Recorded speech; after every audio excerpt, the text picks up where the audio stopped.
Et je pense que nous avons gardé le meilleur pour la fin. Ma chère amie Mariam Monsef, qui est là ici avec nous aujourd'hui, elle n'a pas forcément besoin d'être présentée. C'est un visage familier pour la plupart d'entre nous, mais pour celles et ceux qui ne la connaissent pas, Mariam n'avait que 30 ans lorsqu'elle a été euh, élue euh, membre du Parti libéral, ministre canadien du développement économique et rural. Elle a été élue, donc nommée au cabinet par le ministre Trudeau et responsable pour l'établissement des femmes, de l'égalité des genres. Veuillez l'accueillir comme il se doit.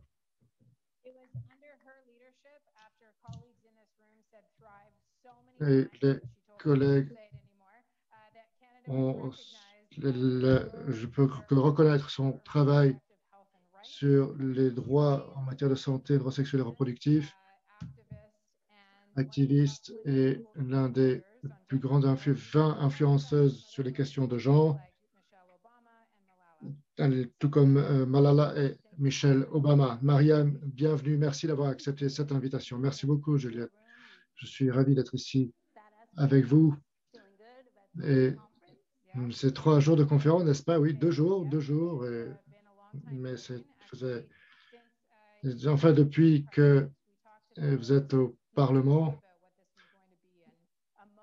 on se demande finalement quel serait le moment adéquat pour pouvoir se retrouver et établir cette connexion entre ce que nous faisons ici au Canada et ce qui se fait à l'échelle mondiale ou dans le monde et une bonne occasion d'aborder ces réflexions ensemble. Comment ça va, tout d'abord? Première question. Eh bien, je vais très bien. Merci beaucoup. Je suis ravi d'être ici avec vous, ravi d'avoir été inclus ici par votre équipe. Et bonjour à vous toutes et à tous. Merci vraiment infiniment pour vos travaux incroyables. J'ai dû récupérer et recommencer, reprendre, réinitier ce feu en moi avant de reprendre mes travaux. Après l'élection, je vous recommande vraiment. Combien d'entre vous ont pu prendre un break, une petite pause cet été? Regardez autour de vous. Une dizaine d'entre vous ont pu prendre une petite pause. Eh bien, prenez une pause, prenez du temps pour vous reposer. Ça a fait une grande différence en moi. Et comme Julia m'a aidé à me sentir bien aujourd'hui, après l'élection, ça m'a pris du temps avant de me retrouver avec moi-même. C'était une grande ligne droite en près de 7 ans d'activité avec l'équipe, d'être toujours concentré et tout d'un coup, pouf, une pause. Et ça a été vraiment une mise en retrait. Et je pense que c'est le meilleur cadeau que je me suis donné. Pendant 3 semaines, je n'ai parlé à personne. C'était fantastique.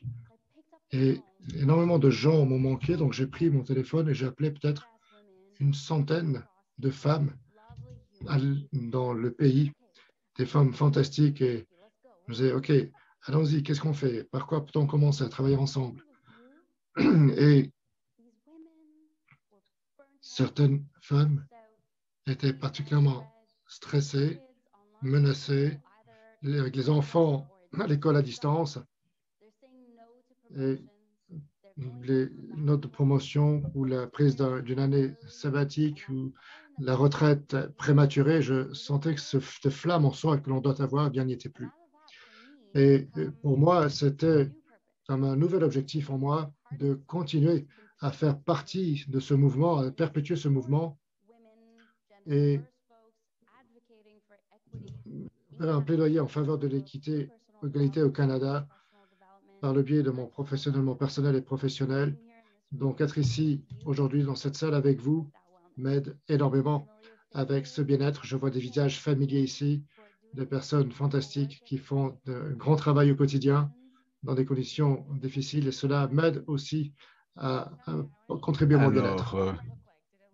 ces vacances, à quoi est-ce que ça ressemblait d'abord que vous n'avez pas pris d'appel téléphonique, est-ce que vous avez dormi, comment est-ce que vous avez passé ces vacances? Des fois, on se dit on fait faire une pause, mais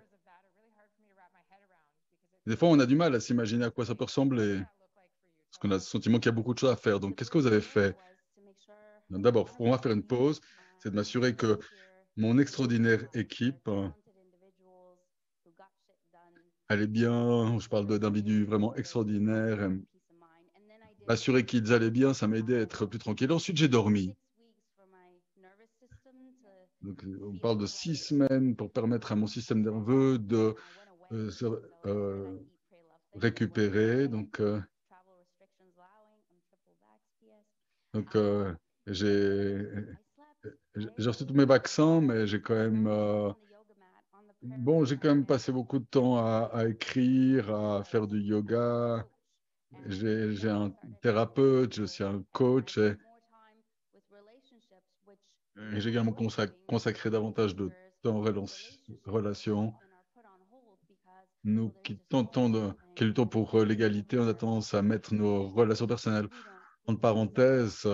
Et donc, il faut aussi faire attention. Donc, voilà. Donc, prendre du repos, c'était aussi retrouver, reconsacrer davantage de temps à ces relations qui avaient payé pour les succès que je suis parvenu à travers mon travail. Oui, je suis d'accord avec vous sur, votre, sur le burn-out, sur la surcharge de travail. Donc, si on pense par exemple aux travailleurs du secteur de santé, dans le contexte de la pandémie, la majorité de femmes qui ont vécu une situation difficile, ça peut être difficile de prendre du repos. C'est un privilège de pouvoir prendre ce temps, mais en même temps, ça, c'est c'est nécessaire. Oui, en fait, j'ai vraiment agendé cette pause. J'ai commencé à écrire dans mon agenda, ok, lire, danser, dormir, voilà. J'ai vraiment inscrit ça dans mon agenda parce que sinon, ça aurait été trop facile de trouver des échappatoires. Et donc, votre directeur de cabinet écrivait donc danser dans votre agenda. Je suis sûr qu'il serait fier de ça. Donc, vous êtes à l'origine du ministère pour l'égalité des genres sous sa forme actuelle, même s'il existait déjà avant, mais il ne possède ni la même taille, le même mandat. Et donc, vous avez vraiment tracé la voie pour nombre d'organisations, dont Cannes SFE. Donc, je me rappelle ce que vous nous disiez qu'il fallait que l'ensemble des régions du Canada s'associent à cet espace. Donc, mais à présent, lorsque vous avez commencé à voir votre vision devenir une réalité, qu'avez-vous ressenti face à l'évolution de la situation? Moi, je viens ici en toute humilité. Je crois que tout ce qu'on a réussi à accomplir durant mon mandat de ministre, eh bien, c'est grâce à vous, vous qui vous êtes battus, qui avez refusé qu'on vous dit non, qui avez défendu pour obtenir des fonds, qui avait le travail de plaidoyer pour faire du Canada le pays numéro un en termes d'égalité des genres, également pour le soutien à la communauté LGBT, mais c'est vraiment toute humilité que je viens ici.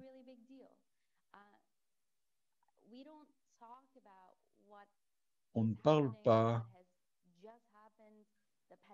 de ce qui se passe, dans ce qui vient de se passer. La pandémie elle nous a frappé durement. Et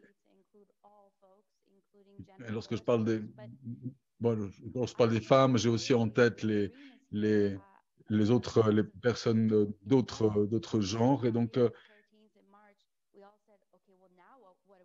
je rappelle, après le 13 mars, on s'est dit qu'est-ce qu'on va faire? On avait cette grande réunion importante avec les Nations Unies, mais après ça, bon, on a fait une pause. Et ce qu'on a fait après ça, c'est qu'on vous a appelé. Et on vous a appelé, et tout, d'un bout à l'autre du pays, je me rappelle parfaitement de votre réponse. Vous avez dit que dans le cadre de la pandémie, la violence allait augmenter, l'isolement également, et donc qu'il fallait nous assurer que face aux problèmes de violence vis-à-vis des femmes et des enfants, eh bien, il fallait nous assurer quand même dans le contexte de la pandémie, les abris et les structures d'aide à ces victimes restent ouvertes.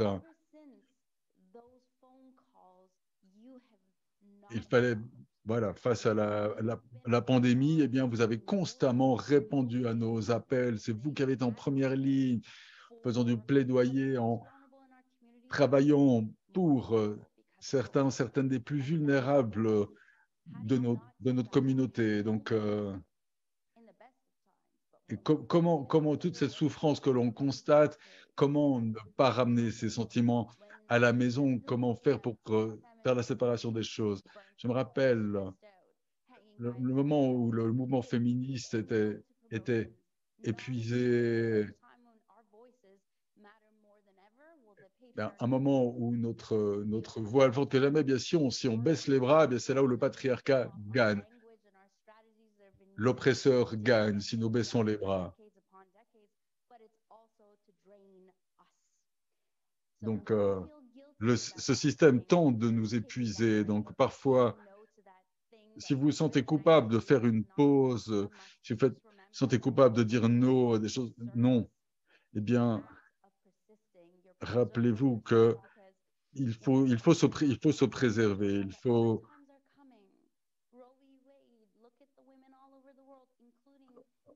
regarder ce qui se passe pour les femmes dans le monde.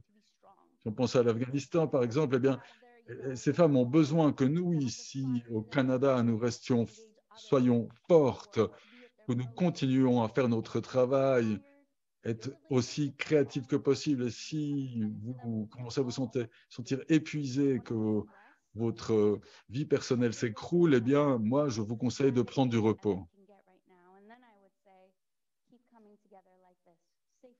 Et j'aimerais aussi vous dire, continuez à vous réunir comme vous le faites aujourd'hui ici.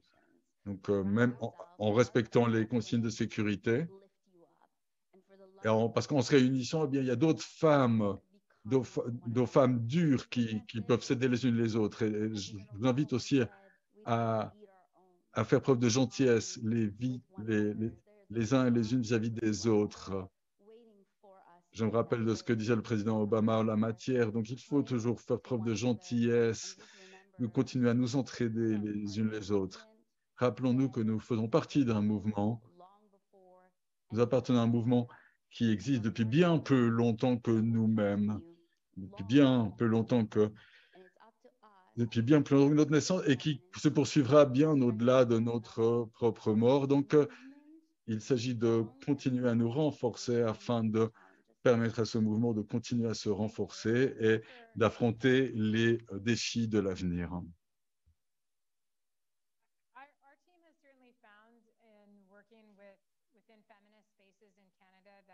En travaillant dans les espaces féministes du Canada, notre équipe s'est rendu compte que cette gentillesse, cette incitation à la bonté, c'est une question importante. Parfois, au sein du mouvement féministe, on constate des déconnexions. Chacune d'entre vous représente des espaces très importants. Par exemple, on parle à l'accès aux soins, à la santé, aux soins de santé mentale. Pourquoi devrons-nous limiter le bien que l'on peut faire ici ou dans le reste du monde? Pourquoi poser une espèce de seuil à notre humanité et déterminer, voilà le bien que l'on peut faire, mais bien sûr, il y a le contexte budgétaire, on pose des limites, mais je crois que cette mentalité de rareté a tendance à créer cette concurrence pour les ressources, et une espèce de concurrence de savoir qui est la plus féministe ou quelle est la question qui mérite le plus d'être soutenue, etc. Donc, j'apprécie que vous allez à l'encontre de ce discours.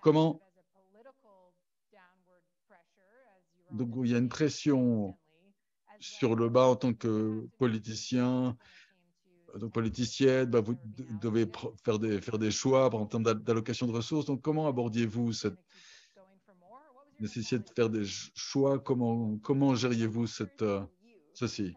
C'est de vous que j'ai tiré mon courage. J'ai rendu visite à un si grand nombre d'entre vous, à travers tout le pays, différentes organisations, et vous défendiez l'idée que sans capacité à faire le travail, eh bien, vous allez vous consacrer tout votre temps à tenter d'obtenir des subventions plutôt que de faire le travail effectif, à savoir aider les femmes, les enfants, les personnes diverses en termes de genre. C'est vous qui m'avez donné le courage de poursuivre ce combat. J'ai eu la chance en fait, que le Premier ministre du Canada, pour la première fois de l'histoire,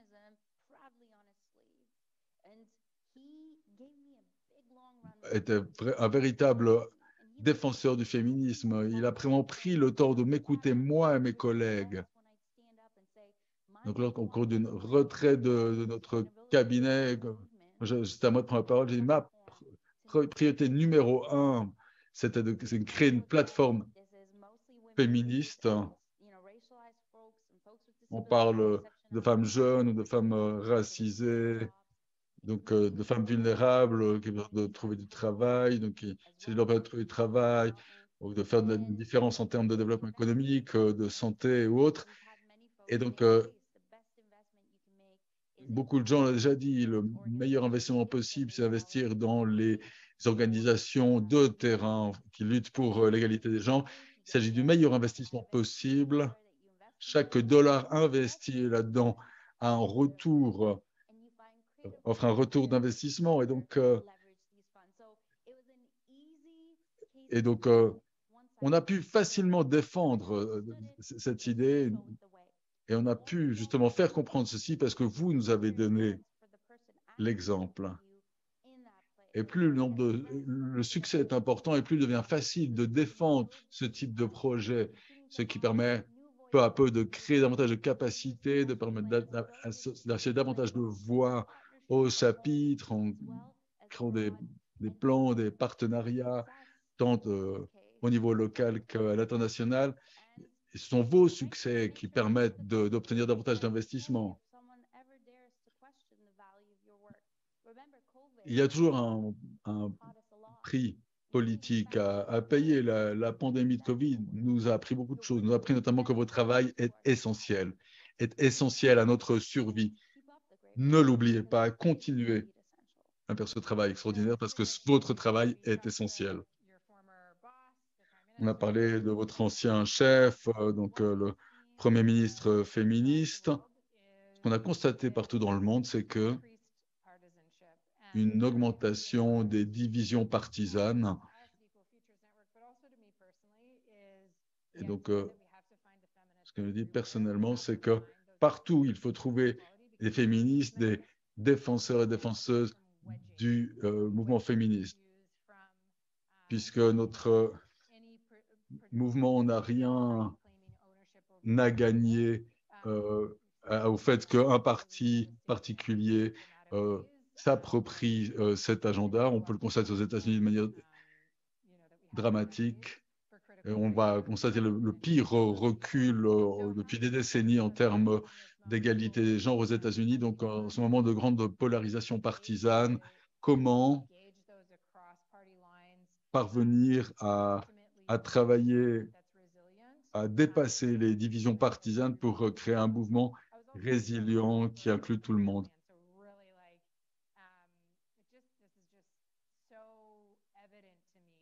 Pour moi, il est tellement évident que la manière avec laquelle on parle ici en Ontario, on parle de manière très différente de la manière avec laquelle on peut parler dans d'autres parties du pays.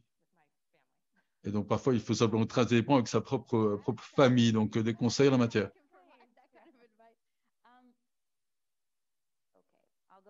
Bien. Je vais revenir au premier point que j'ai abordé. C'est du travail difficile. Il s'agit d'années et d'années et d'années entières de travail et de beaucoup de temps. Et donc, il dépend de chacun d'entre nous. Il s'agit de choix individuels. Pourquoi vous essayez de faire ce travail plutôt que d'aller faire de l'argent dans le secteur privé? Vous avez choisi de prendre sur votre temps pour améliorer la situation pour d'autres.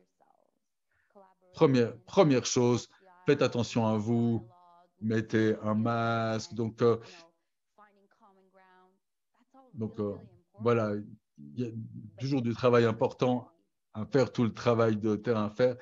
C'est important, mais ça prend beaucoup de travail, beaucoup de coopération. C'est pas facile de coopérer. Je sais pas comment vous gérez votre agenda.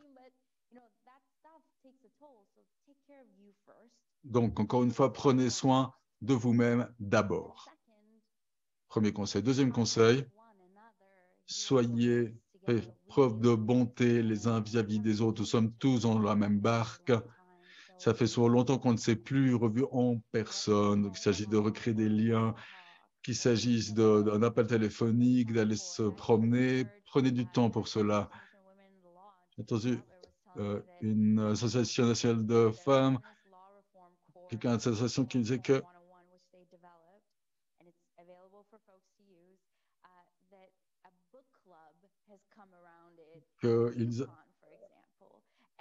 que dans l'État du Yukon, il crée un club de lecture. Donc, des professionnels très occupés qui avaient trouvé du temps pour se rassembler autour d'un simple club de lecture. Donc, n'oubliez pas ce genre d'activité. Et autre chose que j'aimerais vous dire, c'est que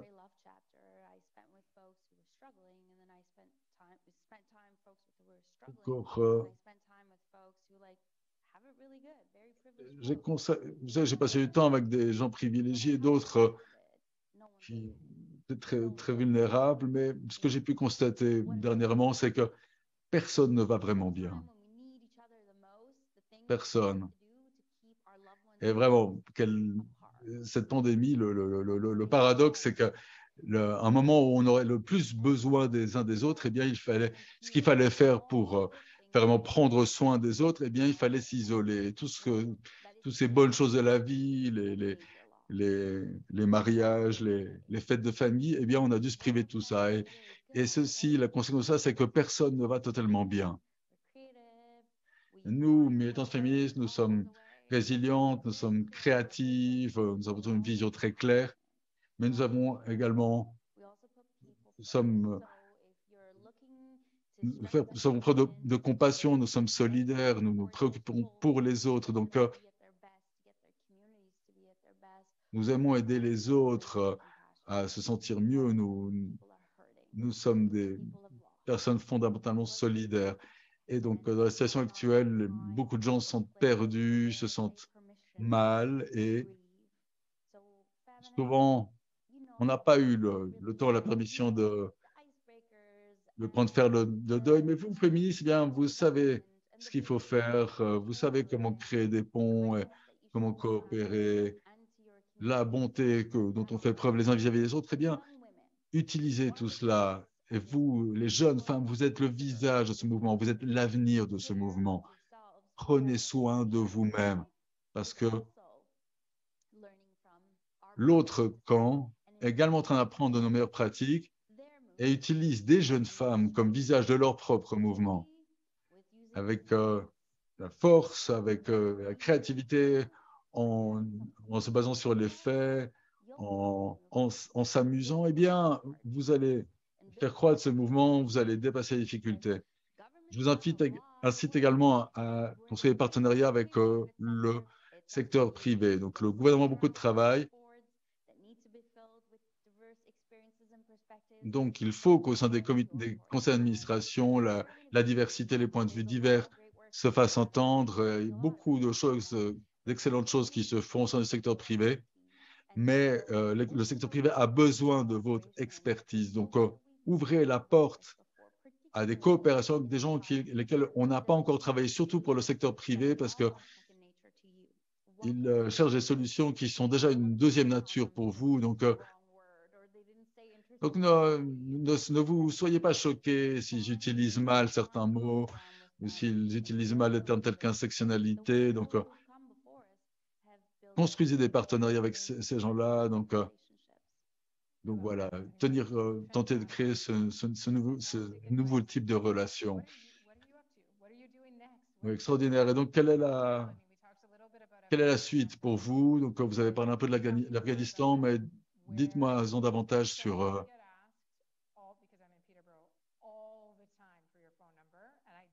Je vis à Peterborough, donc on me demande constamment votre numéro, mais moi, je ne le donne jamais. Votre partenaire est ici, donc je sais que vous soutenez différentes causes, donc vous êtes une personne très sollicitée, mais bon, quelle est la suite pour vous?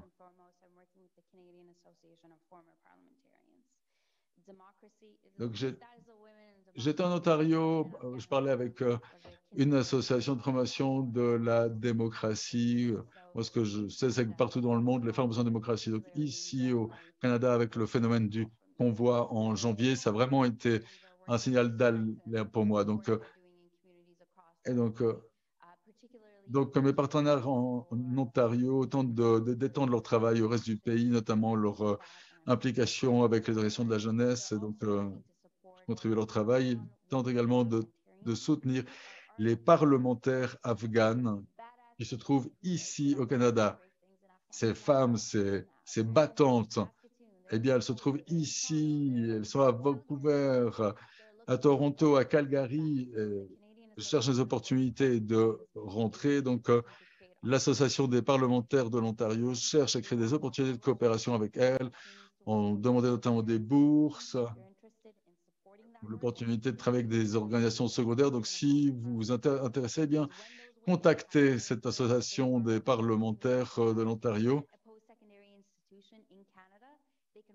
puisque si pouvaient parvenir, ces femmes pouvaient donner de l'aide ici au Canada, elles pourront mieux aider leurs sœurs qui n'ont pas eu la chance de pouvoir venir ici. Donc, voilà ce que l'on peut faire pour l'Afghanistan. Et je suis également en train de lancer une entreprise, mais toujours dans l'idée d'aider les femmes et les enfants à prospérer. Donc, l'idée d'aider les femmes, des battantes, en leur offrant des opportunités professionnelles, c'est vraiment quelque chose d'important pour moi. Et je coopère également avec mon université, mon alma mater. Et lorsque les informations seront disponibles, je vous en dirai plus. Et pour les gens qui aimeraient me contacter, je travaille avec une équipe brillante à Peterborough et nous sommes en train de mettre en place un système. Je vais bientôt lancer un site internet à travers lequel vous pourrez me contacter. Mais en attendant, envoyez-moi des bonnes vibrations et j'en ferai de même. Et je veux que vous sachiez que je suis extrêmement reconnaissant pour le travail que pour le travail que vous faites. Moi, j'ai dû prendre un peu de temps pour me reconstruire, pour me reposer. Et j'ai pu le faire en sachant, avec l'esprit en paix, en sachant que vous continuez ce travail, en sachant que les femmes et les enfants, dans l'idée, nous cessaient de me hanter pendant la pandémie. Eh bien, l'idée que ces femmes et ces enfants étaient restés entre de bonnes mains grâce à vous. Donc, je vous remercie pour cette opportunité que vous m'avez donnée de justement prendre ce moment de repos. Et encore une fois, celles d'entre vous qui vont prendre une pause, qui ici va prendre une pause? Levez la main. Donc, celles d'entre vous qui vont faire une pause. Donc, dites-nous en détail ce que vous faites. Rappelez-vous, lorsque c'était cool de travailler tout le temps, même quand on était malade, ben ça, c'est plus cool du tout. Voilà. Il faut que le fait que les féministes prennent une pause, que ça devienne cool. Donc, dites ce que vous faites, ce que vous allez faire avec votre temps libre.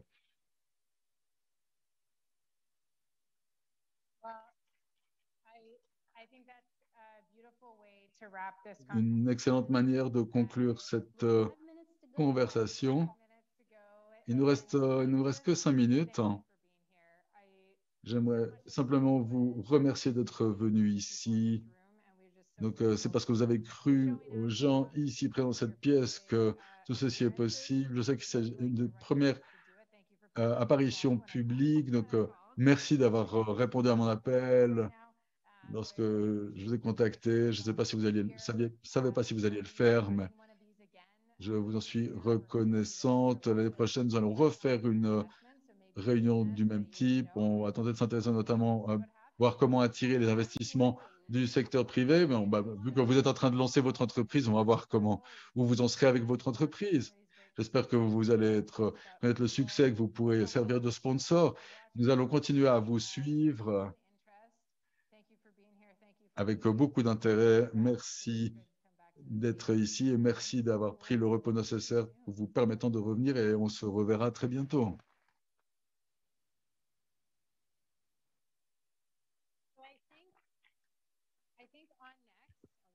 Je crois qu'à présent,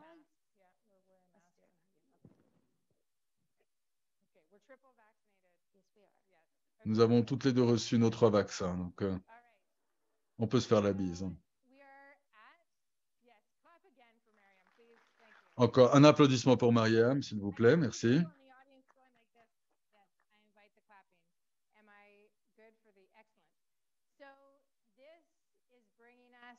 Ceci nous amène quasiment à la conclusion.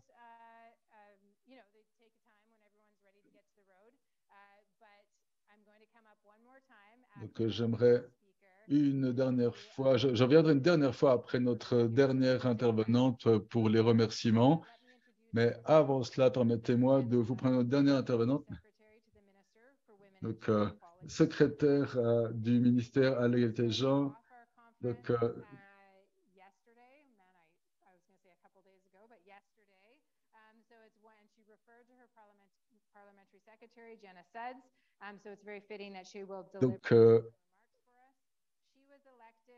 elle a été donc au Parlement, donc est élue l'année dernière en 2021.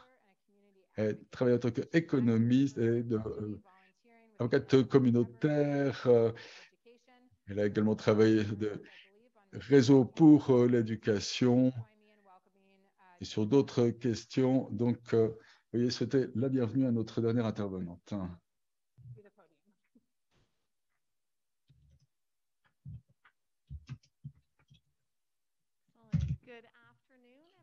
Bonjour à toutes et à tous, bonjour à tout le monde. C'est un grand plaisir de vous rejoindre cet après-midi et vraiment un grand merci à Knouch. C'était vraiment 2 journées remplies de succès. Je suis ravi d'avoir cette opportunité de me joindre à vous cet après-midi pour cette session de clôture du réseau Avenir Égalitaire, ce sommet sur l'égalité des genres. Donc, j'ai le grand honneur d'avoir rencontré, d'être élu secrétaire pour l'égalité des femmes et de la jeunesse. Mais je sais qu'après 2 journées, vous avez appris énormément et je suis ravi d'être ici et que vous soyez ici dans notre capitale fédérale et qui est aussi ma ville d'origine. Et je suis ravi, fier de l'appeler donc ma maison et ma mère est aussi présente. Donc, nous avons entendu énormément des femmes très prestigieuses hier, Rosanna, Dr. auteur, actrice, autrice, activiste, qui écrit également des romans sur le féminisme, Jane Griffin, de Next, et vous savez quelles sont les missions pour pouvoir autonomiser les femmes et afin qu'elles puissent être libres. Et Chanel, que nous avons entendu ce matin concernant la décolonisation et la mise en œuvre de solidarité au sein des communautés autochtones. Bien sûr, mon cher collègue, le ministre Marcy, et les politiques de notre gouvernement, que notre gouvernement met en œuvre pour réduire les brèches et garantir une meilleure inclusion et égalité. Et saluons ces femmes fantastiques qui ont participé tout au long de ce sommet de 2 jours. Et je me sens vraiment d'autant plus motivé et autonomisé de par leurs interventions et cet encouragement et le soutien que j'ai reçu de la part de énormément de femmes leaders tout au long de ma vie. J'ai eu la chance d'avoir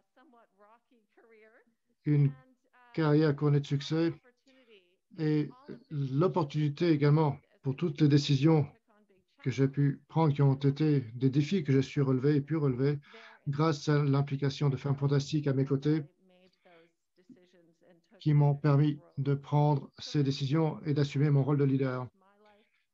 Cela a changé ma vie, cela permet de reconnaître la valeur de l'impact que cela peut avoir lorsqu'il s'agit surtout d'autres femmes. Et en tout premier lieu, lorsque nous travaillons ensemble, c'est absolument vital. Je sais que mes collègues, le ministre Mercy Ian, a parlé hier du fait d'accomplir. Pour accomplir toute chose, nous avons besoin de vous. Les organisations d'une côte à l'autre, d'est en ouest, nord au sud, et pour aborder toutes les questions liées aux questions de genre. En tant que secrétaire parlementaire, le ministre Ian House m'a présenté au programme de pilotage d'inclusion et d'égalité. J'ai agi avec des partenaires pour pouvoir vraiment constater ce qu'ils faisaient sur le terrain et comprendre quels étaient les besoins. Et nous avons une pleine compréhension de ces questions du fait qu'aujourd'hui, ensemble, nous pouvons créer des changements probants. Ce premier sommet financier est l'un des exemples de ce que vos travaux, vos connaissances peuvent permettre de nous aider à prendre les décisions et entamer les initiatives pour réaliser nos projets. Donc, qu'il s'agisse d'organisations de base ou d'organisations d'envergure nationale ou internationale, continuez à élever votre voix, à parler haut et fort, à partager votre expertise. Nous avons besoin de vous. Vos initiatives et vos politiques sont formées. Nos politiques sont formées par vos travaux sur le terrain et vos travaux de plaidoyer. Merci beaucoup pour ce sommet remarquable et fantastique et j'ai hâte de vraiment poursuivre ces dialogues et de constater ces opportunités de coopération. Merci.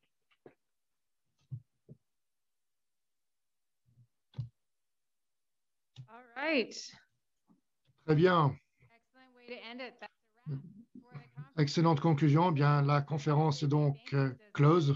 Je remercie, lorsque vous entendrez le mot JAX, G-A-X, JAX, c'est le dernier nom de la dernière personne à remercier. Vous pouvez applaudir, mais vous n'avez pas à applaudir pour tout le monde, parce que sinon il faut attendre les vagues d'applaudissements. Donc vraiment, remerciements. Nous avons certains partenaires avec lesquels nous avons travaillé. Women and Gender Equity Canada, c'était vraiment un grand partenaire pour nous. Social Projects Index, qui était un co-partenaire dans le développement Future of Good et Women of Economic Resilience. Le sommet sur la résilience et l'équité des femmes. Si vous voulez poursuivre ces conférences et ces conversations intéressantes, et Lisbeth, notre partenaire, qui a su nous parler de tout ce qui se passait, c'est Impact. Merci beaucoup d'avoir su transmettre ce message aux Canadiens. Et nous avons travaillé avec une entreprise fantastique qui s'appelle Purpose Driven, qui s'appelle Connect 7. Connect 7, je voudrais vraiment remercier Pascal. N'applaudissez pas encore, je vous en prie. Restez disciplinés, mais Connect 7, merci beaucoup pour l'organisation de cet événement, d'être notre partenaire ici. L'entreprise America Translation Interpretation qui nous a permis soit interpréter. Si je pouvais tirer le rideau, vous verrez toutes les personnes qui ont participé, qui ont pu rendre cet événement possible. Ils rient, ils sont en train de rire derrière moi. Et les personnes qui nous écoutent à distance, et toutes les photographes ici présents, nos récipiendaires de récompense de la jeunesse, 24 d'entre vous, ces prix pour la jeunesse, je vous ai vu motivé et engagé. Le comité directeur et le réseau Avenir Égalitaire dont les membres sont ici. Donc, toute cette équipe qui a rendu cela facile, nous avons dû reporté cet événement du fait d'Omicron. Donc, nous avons pu enfin être ensemble en personne au sein de cet espace. Merci à nos équipes d'avoir personne qui a rendu ce contenu possible. Et c'est mon collègue Aaron Jax qui est juste là. Allez-y maintenant, vous pouvez applaudir. Erin, you are brilliant and I'm just Erin, so... tu es fantastique. C'est un vrai privilège que de travailler avec toi. Et j'espère que nous allons pouvoir avoir des résultats concrets en termes de vraiment pleine conscience des résultats de cet événement. Merci. Le plus important, merci d'avoir cru en cet événement. Merci. Nous avons fait de notre mieux pour rendre cette scène, ce parterre accessible. Il y a énormément de personnes qui auraient pu être ici, qui auraient dû être ici. Et n'oublions pas, nous penserons à tout cela pour notre prochain sommet sur l'égalité des genres qui aura lieu en mai 2023 à Whitehorse. Oui, je sais. Hey, grande révélation, n'est-ce pas? Donc, je ne sais pas si j'étais autorisé à le dire, mais bon, ça faisait partie de mes notes, donc c'est fait. Donc, Whitehorse, c'est donc, pour la plupart d'entre vous, c'est assez loin, au Canada. Nous allons donc penser à l'organisation, voir comment nous allons pouvoir nous organiser en ligne, mais nous allons donc penser à la manière par laquelle vous voulez vous impliquer, être davantage engagé avec le réseau Avenir égalitaire, contacter le comité directeur. Nous voulons vraiment apprendre après cette conférence et après 150 personnes sur Whitehorse, c'est un endroit merveilleux. Il y aura de très beaux moments à vivre. Merci beaucoup. Je vous souhaite une excellente journée. Merci de votre présence.